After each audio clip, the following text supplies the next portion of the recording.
और आज के इस समीक्षा बैठक कार्यक्रम के आज के हमारे प्रभारी हमारे प्रिय मोहित अग्रवाल जी, और जिनको आप सभी जानते हैं हमारे बंसल जी, जो काफी लंबे समय से हमारे बीच में आते जाते रहे और हमारा चुनाव भी उन्होंने देखा है। ऐसे हमारे बंसल जी और हमारे विधायक जी, क्योंकि हम पूर्व विधायक भी नहीं कहेंगे क्योंकि हमें उम्मीद हमेशा है, जब तक हम एक बार सफल नहीं होंगे तो हम उम्मीद करते हैं कि भविष्य में हम आपको एक बार फिर विधायक के तौर पर देखेंगे, आपको समय मिलता है। और हमारे कैरा के ब्लॉक अध्यक्ष आदरणीय भार्गव जी और सरपंच साहब गेड़ा जी, हमारे जो अभी आपके सामने बोल रहे थे, हमारे एडवोकेट श्रीनिवास रावत जी, हमारे अशोक भैया रही से पधारे हैं, हमारे अजमेर जी सरपंच साहब और तमाम यशपाल वो दुखी व्यक्ति जो बेचारा अपने रोजी रोटी के लिए काम करता था, लेकिन जैसे ही हमारा विधायक अगर नहीं बना और सरकार बीजेपी की पुनः आई तो बेचारे के सारे जो सामने आने थे वो समेट के रखवा दी बीजेपी वालों ने। और आज उस उम्मीद को लेकर के वो यहाँ आए हैं कि शायद इस मीटिंग में कोई नई कार्रवाई ऐसी होगी कि उन लोगों के खिलाफ कार्रवाई होगी जिन लोगों ने हमारी आंखों के सामने चोरी की है। मैं निवेदन करना चाहता हूँ कि तमाम प्रकार की मीटिंगें हमारे विधानसभा लेवल मैं ये निवेदन करना चाहता हूँ, ये निवेदन मेरा है कि तमाम प्रकार की मीटिंगें लगातार कभी 2-4 मीटिंगें हुई हमारी, चाहे जिला लेवल विधानसभा लेवल ब्लॉक लेवल, लेकिन हमारा जो दर्द है वो केवल एक ही दर्द है, जितने यहाँ जो लोग बैठे हैं इस मीटिंग में, क्या हम आने वाले समय में इस इलेक्शन में हम आने वाले हैं, जिस इलेक्शन को हम फेस करने वाले हैं, हम उस कंडीशन में उस इलेक्शन में काम नहीं करना चाहते कि जिस कंडीशन में हमने अपने से जो हमारे शीर्ष हैं या हमसे जो बड़े जो पदाधिकारी हैं पार्टी, उन्होंने हमारे आंखों के सामने जब गलत काम किया, चोरी किया, दूसरी पार्टी के लोगों के पैसे लेकर और कार्यकर्ताओं को पैसे बंटवा, तो मैं कहना चाहता हूँ कि आज हमारा जो कार्यकर्ता है वो इतना कमजोर है। विधायक हमारे 2000-3000 वोटों से हम लॉस हो गए, विधायक नहीं बने। तो तमाम चीजें चलती हैं पार्टियों में, तो हर चीज होती है, लेकिन आदमी उससे ज्यादा इतना भयभीत नहीं है, लेकिन कार्यकाल से है जो कार्यशैली जो हमने देखी है अपने लोगों की, कि अगर भविष्य में हमारी कांग्रेस पार्टी अगर ऐसे लोगों पर अगर लगाम नहीं लगाएगी, ऐसे लोगों के लिए अगर कार्रवाई नहीं करेगी, तो मुझे लगता है कि हम उम्मीद छोड़ जाना चाहिए कि कांग्रेस कभी खड़ी नहीं हो सकती, ना कांग्रेस कभी सरकार बना सकती। मैंने पूर्व में भी एक मीटिंग में कहा था, जो जिले में मीटिंग हुई थी उसमें भी निवेदन किया था कि इस प्रकार की जो घटना खासकर हमारे विधानसभा में, मैं दूसरी विधानसभा या कहीं की बात नहीं कर रहा हूँ, मैं अपने यहाँ की बात कर रहा हूँ, तो हमने अपनी आंखों से देखा है कि आज बहुत सोचने वाली बात है कि हमारी विधानसभा में 20, 25 और 30 लोग टिकट मांग रहे थे कांग्रेस पार्टी से। आज इस मीटिंग में हमारे कांग्रेस पार्टी के जो विधानसभा के प्रभारी जिनको चिन्हित किया गया है, वो व्यक्ति हमारी मीटिंग लेने आए हैं, तो ये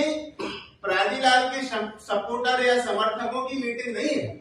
ये हमारी कांग्रेस पार्टी की और पूरी विधानसभा की मीटिंग है कार्यकर्ताओं की। लेकिन उनमें से आप एक व्यक्ति किसी को देख सकते हो? 20-25 लोगों में से कोई यहाँ दिख रहा है क्या? नहीं दिख रहा है ना।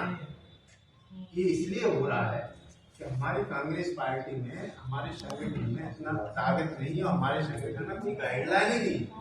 अगर लगातार अगर ऐसे लोगों पर अगर कार्रवाई करते तो आज मुझे लगता है कि ये हॉल नहीं, यहाँ 500 लोग बैठे होते, उनको डर होता। हमारे संगठन के हमारे प्रभारी यहाँ पधारे हुए हैं, उसमें उस मीटिंग को जानना चाहिए और उस मीटिंग में क्या हमारे विश्लेषण होते हैं, क्या कार्रवाई होती है, या आगे के लिए हमको क्या सुनने को मिलता है, क्या करना है, तो आदमी आएगा। लेकिन हमारी कमजोरी ये है कि हम ये मीटिंग भी अगर हम ठीक है, हमने यहाँ तमाम प्रकार की बातें कर ली, और मुझे लगता है कि अगर यहाँ से अगर कोई भी निर्णय ऊपर के लिए अगर नहीं भेजा जाता है, या यहाँ से किसी लिखित में अगर कोई कार्रवाई के लिए अगर कोई प्रस्ताव ऊपर नहीं भेजा जाता है, तो मुझे लगता है कि ये मीटिंग हमारे लिए केवल मजाक बन रही है। आज 50 लोग, कल के दिन 5 लोग हम इकट्ठा नहीं कर पाएंगे आने वाले चुनाव का। इसलिए मेरा निवेदन है। दूसरी एक बात और अभी आई कि जिस प्रकार से प्रमाण सहित लोगों ने यहाँ हमारी पार्टी और हमारे प्रत्याशी के साथ गद्दारी की है या धोखा किया, तो मैं निवेदन करना चाहता हूँ कि हमारे प्रत्याशी ने प्रमाण सहित पर उनके नाम क्यों नहीं दिए अभी ऊपर। ये बात अभी आई थी ना, वहाँ बात चल रही थी। अगर आप मौखिक ही बोलते रहोगे कि मैंने अध्यक्ष से बोल दिया, प्रदेश अध्यक्ष से बोल दिया, मैंने अशोक सिंह जी से बोल दिया, मैंने तमाम उन लोगों से बोल दिया, ऐसे बोलने से कुछ नहीं होता है। जब हमें पता है कि प्रमाणित लोगों ने हमारे साथ धोखा किया है, तो फिर आप प्रमाण सहित लिख करके क्यों नहीं दे रहे? अगर ऐसा नहीं हुआ है विधायक जी, तो आपको आज ही एक लिस्ट बनानी चाहिए। और मैं कह रहा हूँ कि हम धोखा का विरोध करेंगे। अब तो सीधी सी बात, हाँ, हम सारे लोगों के दस्तखत कराएंगे। कितने लोगों के दस्तखत कराना, आप अकेले बुरा सर्वसम्मति से विरोध करें, हमें लोगों की जरूरत नहीं है। आज मुझे इस बात को कहने में कोई हर्ज नहीं है। हालांकि एक ब्लॉक अध्यक्ष हमारी पार्टी का, जो हमारे पूरे रूरल क्षेत्र में कहीं ना कहीं काम करता था, लेकिन आज उस ब्लॉक अध्यक्ष की, चाहे वो मशीन, गाड़ी घोड़ा हो, तमाम चीजें बड़ी मजबूती के साथ वो काम कर रहा है। उसका पूरा परिवार व्यस्त हो गया। जिस दिन से हमारा विधायक हारा और बीजेपी का विधायक जीता, वो उसके तमाम पूरा परिवार ठेका चला रहा है, कोई बिजली का चला रहा है, कोई जेसीबी चला रहा है, तमाम लोगों के काम चल रहे हैं। लेकिन हमारे जो कार्यकर्ता जो अपनी रोजी रोटी पेट पालते थे, जब ट्रैक्टर चलते थे, वो बंद करवा रहे थे, लेकिन उसका सब कुछ चल रहा है। इस प्रकार की जब घटनाएं हमारे बीच में हो रही और हम भी अगर कार्रवाई नहीं कर पा रहे हैं, तो मुझे लगता है कि आप उम्मीद छोड़ दीजिए और हम या हमारे तमाम कार्यकर्ता काम करने वाले नहीं आने वाले चुनाव में, जब तक आज आप इस निर्णय को यहाँ नहीं लोगे और इस प्रस्ताव को पास करके ऊपर आप इस प्रकार की कार्रवाई अगर नहीं करवाओगे, तो मुझे लगता है कि अगली मीटिंग चाहे हम 10 दिन में लो, 15 दिन में लो, कोई भी व्यक्ति इस मीटिंग में शामिल होने वाला नहीं है। यहाँ मैं ऐसे ऐसे चेहरे देख रहा हूँ जो नए नए लड़के यहाँ कुछ लोग बैठे हैं, तो इसीलिए आए हैं कि शायद आज यहाँ से उन लोगों पर कार्रवाई हो जाए। भले ही हमें नहीं चलाना है, हमारे ट्रैक्टर नहीं चले, इनकी कोई जेसीबी नहीं चले, कोई काम नहीं चले, लेकिन आज उन लोगों की तो बंद करवाओ जिसने हमारे साथ गद्दारी की है। मेरा निवेदन है आदरणीय प्रभारी जी से कि अगर इस प्रकार की कोई कार्रवाई हो सकती है, तो आज तमाम चीजों को भूल करके केवल एक सूत्रीय कार्यक्रम होना चाहिए। तो उन लोगों को पार्टी से हटा देना चाहिए जो पार्टी में लायक नहीं है, जो पार्टी के साथ हमेशा गद्दारी का काम करते रहे।